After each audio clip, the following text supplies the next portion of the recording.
Hey, Ernie, today we're going to talk about a lady that's very near and dear to us, Ellen Naomi Cohen, but we know her and love her as Mama Cass Elliot. In 1973, this was wonderful.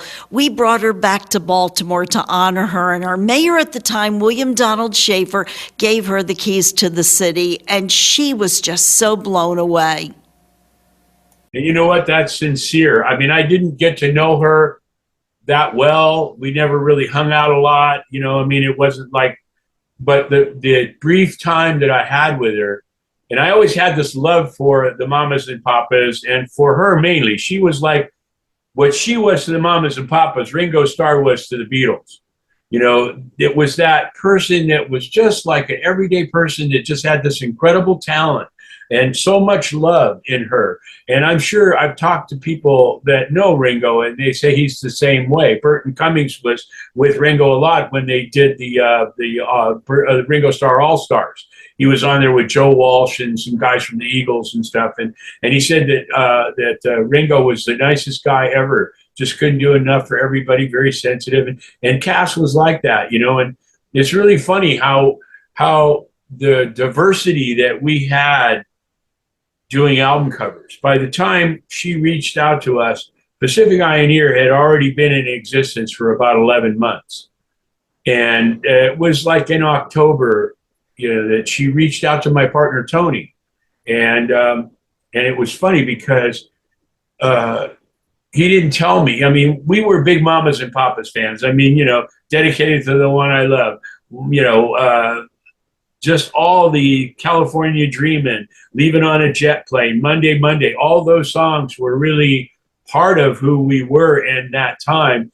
And when he asked me, I was in the art department and it was around lunchtime. He said, let's take a ride.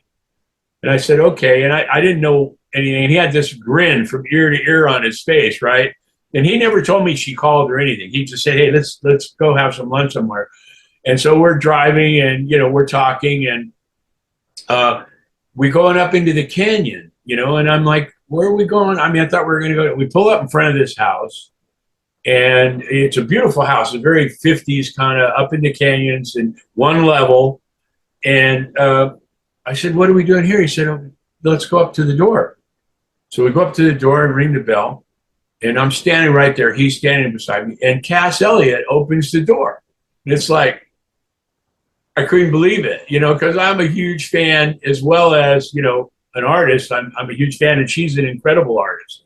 And we went into her place, and her place was amazing. When you first walk in the door, about 10 feet in, there's this concrete wall that goes from the floor to the ceiling. It was probably 10 feet high, and it went in a half circle.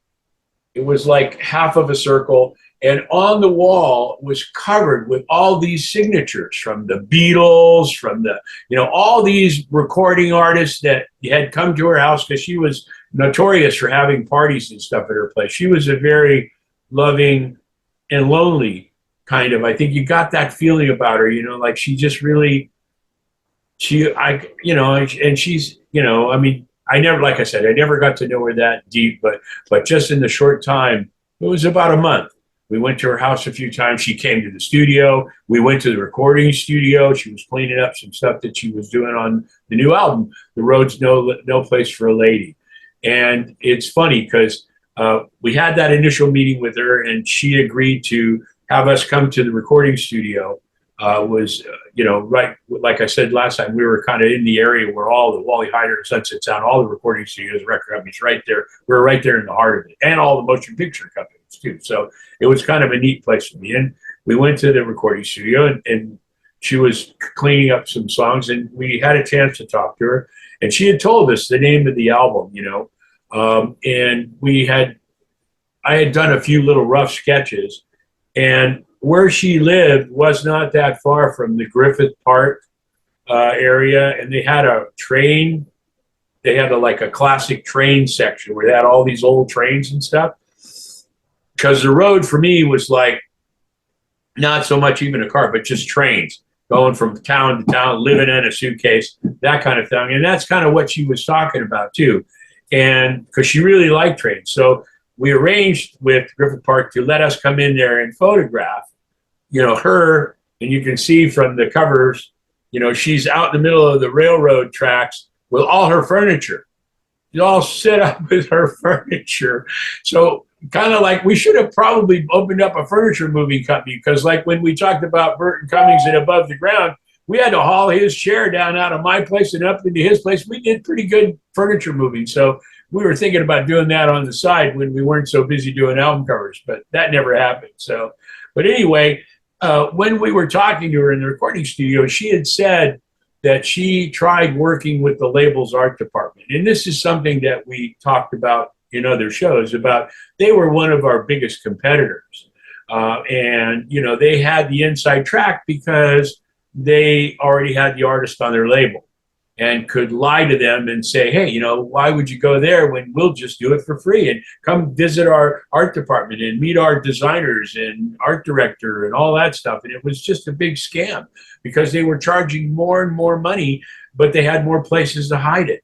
So, when you only got one place to hide it, I mean, it's pretty easy to find. You can't start, so that was kind of the dilemma that when I told you Lee Dorman with Iron Butterfly, when they became Captain Beyond, he found all that out and let it be known. And it might have been something that she heard. She tried working with him. She didn't like him. Didn't work out well at all. They made a couple presentations. And so she was back out in California. This was, I guess, in New York. And she was back out in California. And she said, I was going through a record store. And I decided the way to find out somebody who could do this cover for me would be to walk through and see which albums jump out for me when I go through the store. I mean, this is, I'm not a data guy. I don't know how to harvest all that stuff, but I do know what people tell me.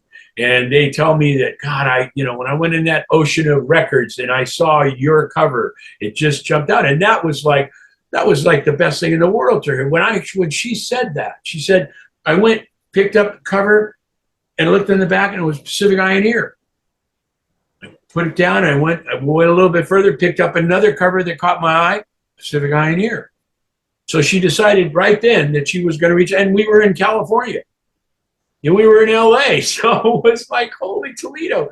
But when you hear that kind of stuff, it makes you feel really good. It makes you feel like you're making a difference. People are noticing, I mean, it's awful to be able to put stuff out there and nobody knows and nobody cares. I mean, I've been very blessed. I mean, I am completely blessed that I was able to be in the right spot at the right time with the right stuff and be able to capitalize, not monetarily, but as an artist, capitalize on those moments when they happen, because they don't happen that often.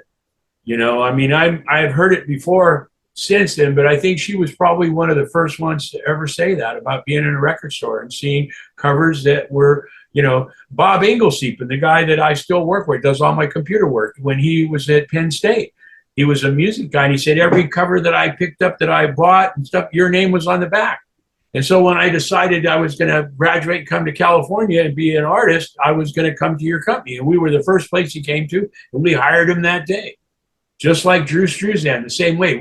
Pacific Eye and Ear, really within a very short period of time, and yeah, we had done stuff with the other company that we could leverage, like Welcome My Night, or School's Out, and, Rolling Stones Tongue and stuff like that. We could, Cheech and Chong, Big Bamboo, we could leverage that, but we were more about what we did as Pacific Eye and Ear. We had credentials from before.